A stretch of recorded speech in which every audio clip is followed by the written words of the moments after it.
போல மனம் படைத்த ராஜ் தொலைக்காட்சி நேயர்களுக்கும், பனித்துளியை போல குணம் படைத்த நடுவர் அவர்களுக்கும், பேச்சாளர் பெருமக்கள் அத்துணை பேருக்கும் ஆங்கில புத்தாண்டு நல்வாழ்த்துக்கள்.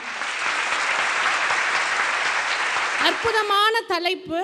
நடுவர் அவர்களே, தலைப்புக்குள்ள போறதுக்கு முன்னாடி எனக்கு ஒரு சந்தேகம். எடுத்தோன்னே வா, ஏதோ தலைப்புக்குள்ள ஒரு ஜெயிலுக்குள்ள போற மாதிரி சொல்லிக்கிட்டு இருக்கீங்க. நம்ம கும்பகோணத்துல வந்து பேசிக்கிட்டு இருக்குமா இல்ல கும்ப குணத்துல வந்து பேசிக்கிட்டு இருக்குமான்னு எனக்கு தெரியலங்க. அப்படிப்பட்ட குணம் வாய்ந்த மக்கள் முன்னாடி வந்து பணம் தான் முக்கியம் என்னெல்லாம் பேசிட்டு போயிருக்காங்க பாருங்க. கடைசியா உட்காந்து திரு முழிச்சு அப்ப யோசிச்ச பாயிண்டாம அது. ஆமா நடுவர் அவர்கள், கும்ப குணத்துல வந்து பேசிருக்கலாம்ல. நீ கடைசி இங்கிட்டு வர்றப்பல என்ன வச்சிருக்கீங்கள? நீங்களா அரக்கோணத்துல உட்காந்து யோசிக்க. அபு அண்ணா மட்டும் தான் பேசுவாரா? கோணம் குணம் அப்படி. நடுவர் அவர்களே, பணம் இருந்தா எத்தனை சவரன் நகைய வேணா நம்மளால வாங்க முடியும். ஆனா எவ்வளவு கோடி கொட்டி கொடுத்தால் புன்னகையை நம்மால வாங்க முடியுங்க. அப்படிப்பட்ட புன்னகை, சிரிப்பு கூட எப்படி இருக்கணும்னு சார்லி சாப்ளின் ரொம்ப அழகா சொல்லியிருப்பாருங்க. என்னுடைய வலி சிலருக்கு சிரிப்பை உண்டாக்கலாம், ஆனால் என்னுடைய சிரிப்பு யாருக்கும் வலியை உண்டாக்க கூடாதுன்னு சொல்லியிருப்பாரு பாருங்க. அப்படி அடுத்தவர்களுடைய மனசு புண்படக்கூடாதுன்னு நினைக்கக்கூடிய நல்ல குணம், அதற்கு மிக சிறந்த எடுத்துக்காட்டே நம்ம நடுவர் தான். காரணம், தன்னுடைய புன்னகையால், நகைச்சுவையால் யார் மனதையும் புண்படுத்தக்கூடாதுன்னு நினைக்கிறார் பாருங்க. அப்படிப்பட்ட குணம் வாய்ந்த நடுவரை பார்த்து 500 ரூபாய் கட்டு மாதிரி இருக்காராம். நடுவர் அவர்களே, வெள்ளையா இருக்கிறவங்க மட்டும் கிடையாது, வெள்ளை ட்ரெஸ் போட்டிருக்கவங்களும் பொய் சொல்ல மாட்டாங்க. அதனால் நீங்களும் பொய் சொல்லக்கூடாது. நாளைக்கு நான் பச்சை கலர் ட்ரெஸ் போட போறேன். அதுலயும் முதல்ல பேசின அருண் ரூம் போட்டு யோசிப்பார் போல இருக்கு எல்லாத்தையும். ஆனா அவர் பேசினதுல சசிகுமார் அண்ணன் அந்தோ பரிதாபமா உட்காந்துட்டு இருக்கார். அவரை பார்த்து அவருடைய பொண்ணு கல்யாணம் நடக்கிறதுக்கு இன்னும் 15 வருஷம் இருக்கு. அவர் 15 வருஷம் கழிச்சு கல்யாணத்துக்கு 5 ஃப்ரெண்ட்ஸை கூட்டுன்னு வந்து 100 ரூபாய் மொய் வைப்பாராம். ஆனால் நம்ம அருண் எப்படி தெரியுங்களா? போன வருஷம் அவருக்கு கல்யாணம் ஆச்சுங்க, என்ன ஃபோன் பண்ணி கூப்பிட்டார். இத்தனாம் தேதி கல்யாணம் நித்யான்னு. உண்மையாக என்னால் போக முடியாத சூழ்நிலை. இல்லை அருண், என்னால் வர முடியாதுன்னு. அது பரவாயில்ல நித்யா, ஒரு 1000 ரூபாய் எனக்கு ஜிபே பண்ணுங்கன்னாங்க. எனக்கு ஒன்றுமே புரியல. எதுக்கு அருண்னு? இல்லைங்க, உங்கள் கல்யாணத்துக்கு வரும்போது நான் 1000 ரூபாய் மொய் வச்சேன், அது அகைனை ரீஃபண்ட் பண்ணுங்கன்றாருங்க. இப்படி பணம் மீது மோகம் இருந்தால் வாழ்க்கை எப்படிங்க மகிழ்ச்சியாக இருக்கும்? அது பரவாயில்ல மேடம். நான் அன்னலட்சுமிட்ட அன்னைக்கு வந்து நான் என்னுடைய ஏடிஎம் கார்டு எடுத்துகிட்டு போல எனக்கு இதுவும் போயிடுச்சு. ஏன்னா எல்லா இஎம்ஐயும் போன பின்னாடி அன்றைக்கி அவங்க ஊர் திருச்சி போயிருக்கேன்னு சொல்லி, ஏம்மா ஒரு 7000 ரூபா இருந்தால் உடனே ஜிபேயில் அனுப்புமா அப்படின்னேன். 7000 தான் அனுப்ப சொன்னேன். அந்த பிள்ளை அனுப்பியிருக்கு 7 போட்டு ஒரு கே போட்டு அனுப்பியிருக்கு 7K. ஃபோன் பண்ணி வந்துருச்சான்னு பாருங்க சார், 7K அனுப்பியிருக்கேன். அதே போல் அருண் பேசும்போது அரசாங்க பள்ளியில் படிக்கிற பிள்ளைகள் ஏழை பிள்ளைகள்னு சொன்னாங்க. ஐயா, அரசாங்க பள்ளிக்கூடத்தில் படிப்பது என்பது ஏழ்மையின் அடையாளம் கிடையாது, வறுமையின் அடையாளம் கிடையாது, அது பெருமையின் அடையாளம்ங்க. உலகத்தையே திரும்பி பார்க்க வைத்தாரே மேதகு APJ அப்துல் கலாம், அவர் எந்த பள்ளிக்கூடத்தில்ங்க படித்தாரு? படிக்கிற பிள்ளை எந்த இடத்துலையும் படிக்குங்க. கேஷ் அமௌண்ட், காசு, துட்டு, தங்கம், வைரம், எத்தனை பேர் இருக்குன்னீங்க. ஆனால் எங்களுடைய குணத்துக்கு இத்தனை பேர்லாம் கிடையாதுங்க. அன்பு என்ற ஒற்றை சொல்லில் அகிலமுமே அடங்கி போகுதுன்னு சொன்னா என்ன சார் உங்க பெரிய பணம்? மெஸ்ஸி ஃபுட்பால் பிளேயர், யாரை பார்க்க போனாரு? அவர் கண்ணுக்கு அவங்களாம் மட்டும்தான் தெரியுவாங்க. த மாஸ்டர் ஆஃப் கிரிக்கெட்னு சொல்லக்கூடிய சச்சின் டெண்டுல்கர் கிட்ட ஒரு மதுபான விளம்பரத்தில் நடிக்க சொல்றாங்க. அவர் என்ன தெரியுமா சொன்னாரு? நீங்க எவ்வளவு கோடி கொட்டி கொடுத்தாலும் என் ரசிகர்களை தவறான பாதையில கொண்டுட்டு போற அந்த விளம்பரத்தை ஒரு பொழுதும் நடிக்க மாட்டேன்னு சொன்னாரு பாருங்க. அந்த குணம் இருக்கணுங்க. அடுத்ததான் எங்க அபு அண்ணன் வந்தார். மம்மி, டம்மி, டாடி, கேடி, ஹஸ்பண்ட், சஸ்பெண்ட், வெள்ளி, கில்லி, டிஆர் பேரையும் நடுவர் அவர்களே இப்படி சொந்தங்களை பற்றி தவறான விஷயத்தை மட்டுமே சொல்கிறாரு. உங்ககிட்ட பணம் இருக்குது, உங்கள் பிள்ளைக்கு நீங்கள் காது குத்து வைக்கிறீங்க, உங்ககிட்ட பணம் இருக்குன்னா நீங்கள் ஒரு வைர கம்மலை கூட உங்கள் பிள்ளைக்கு போட முடியும். ஆனால் அதில் ஒரு மரியாதையோ மகிழ்ச்சியோ நிறைவோ இருக்குமா? இருக்காதுங்க. அதுவே ஒரு தாய் மாமனை கூப்பிட்டு ஏழ்மையான குடும்பத்தில் இருக்கலாம், ஆனால் அந்த தாய் மாமன் ஒரு 1/4 சவரனில் வாங்கி போடுற மத்து கம்மலுக்கு ஈடாகுமா அந்த மகிழ்ச்சி? நான் கேட்குறேன். 2008 ஒரு கார் வாங்கினேன். 8 லட்ச ரூபாய்க்கு ஒரு கார் வாங்கினேன் சார். எனக்கு தெரிஞ்ச சொந்தக்கார எழுத்த வீட்டில் 9 லட்ச ரூபா செலவு பண்ணி என் வீட்டில் தகடம் மந்திரிச்சு வச்சுட்டு போயிட்டேன் சார். வண்டி புகையாக தள்ளி மூவ் ஆக மாட்டேங்குது. கேரளாவில் போய் பவர்ஃபுல்லாக வாங்கி வட்டிக்கு வாங்கி செய்வன வச்சுருக்கேன் சார். அந்த தகடை எப்படியாவது தோன்றமே, நானும் எங்கள் அப்பா விடிய தோன்றோம். மண்ணெண்ணெய் தண்ணியெல்லாம் வருது, தகடு வர மாட்டேங்கும். அவன் 7 பேர் கொண்ட குழு 7 கிலோமீட்டர் கீழே போய் போச்சிருக்காங்க.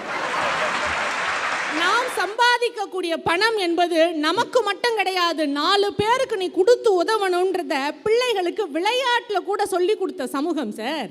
ஒரு 5 வயசு பிள்ளைய கூப்பிட்டு அந்த பிள்ளை கையை பிடிச்சி பப்பு கடைஞ்சின்னு விளையாடுவோம். இது சாதம், இது சாம்பார், இது ரசம், பொரியல் எல்லாத்தையும் பரிமாறி உனக்கு ஒரு வாய், எனக்கு ஒரு வாய், ஊரில் இருக்கக்கூடிய உங்கள் மாமாவுக்கு ஒரு வாய், தெருவில் போகிற நாய்க்கு ஒரு வாய்னு எல்லாருக்கும் பிரித்து கொடுப்பாங்க. பிரித்து கொடுத்துட்டு அந்த பிள்ளை கையை பிடிச்சி அப்படியே சிரிக்க வைப்பாங்க. எதுக்குங்க?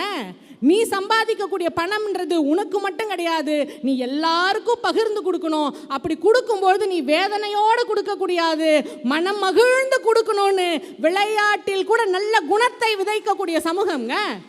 நாம் வாழ்க்கை வாழ பணம் தேவைதான், ஆனால் பணம் சம்பாதிப்பதற்காகவே வாழ்க்கை வாழக்கூடாதுன்றது தான் சார் எங்களுடைய கருத்து. நடுவர் அவர்களே, ஒரு மிகப்பெரிய என்னுடைய வாழ்க்கையினுடைய ரகசியத்தை மேடை போட்டு மைக் முன்னாடி சொல்ல போகிறேங்க. என்னுடைய கணவர் என்னை எதுக்கு தெரியுமா கல்யாணம் பண்ணிக்கிட்டாரு? எங்கள் அப்பா கோடீஸ்வரன்றதுனால தான் சார் கல்யாணமே பண்ணிக்கிட்டாரு உண்மையாகவே. ஆனால் கல்யாணத்துக்கு அப்புறம் தான் அவருக்கு தெரிஞ்சது, என் பேரில் கோடிக்கணக்காக சொத்து இல்லை, எங்கள் அப்பா பேர் தான் கோடீஸ்வரனுங்க. இதெல்லாம் ரொம்ப மர்மமான நகைச்சுவையாக இருக்குது மேடம். பூரா அங்கே வரும் அதிர்ச்சியில் தகச்சு பிடிக்கிறார். இதில் எங்க அப்பா பேர் கோடீஸ்வரன் அப்படின்னு நான் பதிவு பண்றேங்க. அதனால என் வீட்டுக்காரர் என்னை விட்டுட்டு போயிட்டாரா? அது கோடிக்கணக்கா சொத்து இல்லைன்னா என்ன, தங்கமான இந்த பொண்டாட்டி கிடைச்சிருக்காளே மகிழ்ச்சியா வாழ்க்கை வாழறாரா இல்லையாங்க? உலகத்திலே மிகப்பெரிய பணக்காரன் யாருங்க?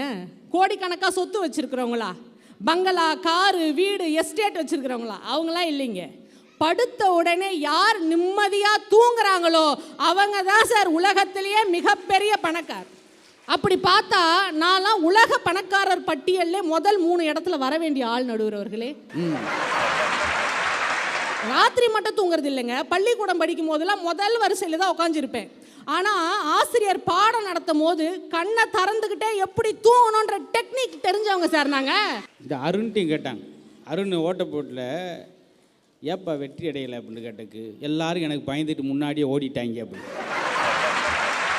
நடுவர் அவர்களே, இப்போ படையப்பா திரைப்படம் வந்திருக்கு. அந்த படையப்பா திரைப்படம் ஒவ்வொரு திரையரங்கிலையும் பட்டே கிளப்பிட்டு இருக்கு. அதில் எதிரணிக்கு சொல்கிற மாதிரியே ஒரு பஞ்ச் டைலாக் நம்ம தலைவர் சொல்லுவார் பாருங்க. அதிகமாக ஆசைப்படுற ஆம்பளையும் அதிகமாக கோவப்படுற பொம்பளையும் நல்லா இருந்ததா சரித்திரமே இல்லைன்னு சொன்னால், பணத்தின் மீது ஆசை வச்சிருக்கீங்களே உங்கள் நிலைமை என்ன ஆக போதோங்க. அதுலேயும் அந்த படத்தில் ரொம்ப அழகான ஒரு பாடல் வரி ஒரு நடுவர் அவர்களே. வெறும் கம்பங்கூழும் தின்னவனும் மண்ணுக்குள்ள, அட தங்க பஸ்பம் தின்னவனும் மண்ணுக்குள்ள, இந்த வாழ்க்கை வாழத்தான் நாம் கையில் என்ன கொண்டு வந்தோம் கொண்டு செல்ல. பிறக்கும் போது என்ன கொண்டு வந்தோம், போகும்போது என்னங்க கொண்டு போக போகிறோம்? இருக்கிற அந்த வாழ்க்கையை குணமோடு பிறர் மனசு மகிழ மாதிரி வாழ்ந்தாதான் என்ன நடுவர் அவர்களே?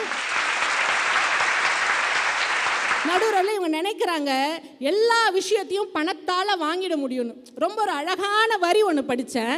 பின்னால் செலவழிக்கலாம் என்று பணத்தை நம்மால் சேமிக்க முடியும், ஆனால் பின்னால் வாழ்ந்து கொள்ளலாம் என்று ஒரே ஒரு நாளை கூட நம்மால் சம்பாதிக்க முடியாதுன்னு சொன்னால், இன்னைக்கு இந்த நிமிஷம் தான் சார் நிரந்தரம்.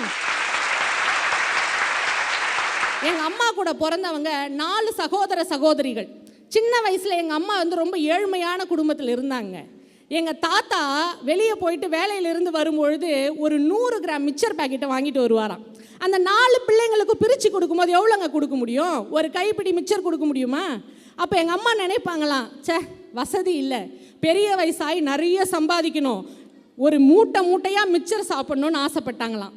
இப்போ எங்கள் அம்மா ஒரு அரசாங்க ஆசிரியராக இருக்கிறாங்க. மூட்டை மிக்சர் இல்லைங்க, ஒரு கடையே வச்சு மிக்சர் சாப்பிடலாம். ஆனால் எங்கள் அம்மா என்ன தெரியுமா சொல்லுவாங்க, அன்னைக்கு என் அண்ணன் தம்பியோடு சாப்பிடும்போது என் வயிறு நிறையலடி, என் மனசு நிறைஞ்சுது. ஆனால் இன்னைக்கு காசு பணம் இருக்குது, என் அண்ணன் தம்பி என் கூட இல்லை, இப்போ வயிறு நிறையுது ஆனால் மனசு நிறைய மாட்டேங்குதுன்னு சொல்கிறாங்கன்னா, அப்படிப்பட்ட மன நிறைவு மகிழ்ச்சி கண்டிப்பாக நல்ல குணத்தால் தாங்க வரும். இப்போ நம்ம ஏதாவது ஒரு தப்பு பண்ணிட்டோம்னா பணம் கொடுத்து அட்ஜஸ்ட் பண்ணிடலான்னு நினைப்போம், கரெக்டுங்களா? ஆனால் அது உண்மையாக நம்ம மனசுக்கு திருப்தியை கொடுக்கும்னு நினைக்கிறீங்களா? இல்லைங்க. யார் ஒருத்தர் தான் செய்தது தவறுன்னு ஒத்துக்கிறான் பாருங்க, அதுக்கே நல்ல மனசு வேணுங்க. ஒரு படத்தில் கூட சொல்லுவாங்க பார்த்தீங்களா, மன்னிக்கிறவன் மனுஷன், மன்னிப்பு கேட்குறவன் பெரிய மனுஷன்வாங்க. அப்படி சில காயங்கள் மருந்தால் ஆறும், சில காயங்கள் மறந்தாலே ஆறுங்க. அப்படி மறப்பதற்கும் மன்னிப்பதற்கும் மன்னிப்பு கேட்பதற்கும் நல்ல குணம் தேவைங்க. ஒரு ராஜா குதிரையில் போனாராம். குதிரையில் போயிட்டு இருக்கும்போது ஒரு மின்னல் வந்துச்சான். மின்னல் தாக்கி ராஜாவும் குதிரையும் சம்பவ இடத்துல இறந்து போயிடுறாங்க. உடனே சொர்க்கத்துக்கு போகிறாங்க. ரொம்ப தூரம் பயணம் பண்ணி போகிறாங்க. போகும்பொழுது பயங்கரமாக தண்ணி தாக அடிக்குது. உடனே அங்கே பார்த்தா சொர்க்கம்னு ஒரு போர்டு போட்டிருக்கு. உள்ளே வேகமாக போய் எங்கன்னா தண்ணி கிடைக்குமான்னு பார்க்குறாங்க. ஒரு பானையில் தண்ணி வச்சுருக்காங்க. உடனே அதை எடுத்து அங்கே இருக்க தன்னுடைய குதிரைக்கு கொடுக்குறாரு. உடனே அங்கே இருக்கக்கூடிய காவலாளி ஓடி வந்து, ஐயா ஐயா, இது உங்களுக்கு நீங்கள் வேணால் குடிக்கலாமே தவிர குதிரைக்கெலாம் கொடுக்கக்கூடாதுன்றார். உடனே ராஜா டென்ஷன் ஆகிடுறார். என்னது, என்னை நம்பி வந்த குதிரைக்கு நான் கொடுக்கக்கூடாதா? எனக்கு இந்த தண்ணியும் தேவையில்லை, இந்த சொர்க்கமே தேவையில்லைன்னு கோச்சிக்கிட்டு வெளியே வந்து மறுபடியும் ரொம்ப தூரம் நடக்கிறாராம். பல்லாயிரம் கிலோமீட்டர் நடந்த பிறகு மறுபடியும் சொர்க்கம்னு ஒரு போர்டு போட்டிருக்கான். மறுபடியும் உள்ளே போகிறாரு. அதே மாதிரி பானை இருக்குது. தண்ணி எடுத்து முதல்ல குதிரைகிட்ட கொடுக்குறாராம். குதிரை குடித்த பிறகு தானும் குடிக்கிறாராம். அதே மாதிரி அங்கே காவலாளி இருக்கிறாரு. காவலாளிகிட்ட கேட்குறாரு, ஐயா, முன்னாடியும் சொர்க்கம்னு ஒரு போர்டு பார்த்தேன், இங்கேயும் சொர்க்கம்னு ஒரு போர்டு பார்த்தேன், இதில் எதுங்க உண்மையான சொர்க்கம்னு கேட்குறாராம். அதுக்கு காவலாளி சொன்னாராம், ஐயா, நீங்கள் முன்னாடி பார்த்தது டூப்ளிகேட் சொர்க்கம். சொர்க்கத்தில் உண்மையாக வர்றது யார், பொய்யா வர்றது யாருன்னு தெரியல. ஆனால் எப்போ தன்னை சார்ந்தவர்களுக்கு கிடைக்காத ஒன்று எனக்கும் தேவையில்லைன்னு நீங்கள் சொல்கிறீங்களோ, இந்த சொர்க்கத்துக்கு வர்றதுக்கு சிறந்த ஆள் நீங்கள் தான்னு சொன்னால், நம் வாழ்க்கையில் நம்மக்கிட்ட ஒருத்தவங்க கஷ்டம் பிரச்சனைன்னு வந்தாங்கன்னா, நீங்கள் பொண்ணையோ பொருளையோ பணத்தையோ இது எதையுமே தர வேணாங்க. அவங்க கையை பிடிச்சி எல்லாம் சரியாக போயிடும், எதுக்கும் கவலைப்படாத, நான் இருக்கேன் என்ற ஒற்றை சொல், அந்த சொல்லு தாங்க அவங்களுக்கு மிகப்பெரிய மருந்தாக இருக்கும் என்று சொல்லி, இந்த புத்தாண்டில் நான் சொல்கிறேன், நீங்கள் பணத்தால் மகிழ்ச்சியையும் சந்தோஷத்தை கூட வாங்கிவிட முடியும், ஆனால் நிம்மதியை ஒருபொழுதும் வாங்க முடியாது என்று கூறி அற்புதமான வாய்ப்பினை வழங்கிய அத்தனை நல்ல உள்ளங்களுக்கும் நன்றி பாராட்டி இடம் சார்கிறேன். நன்றி, வணக்கம்.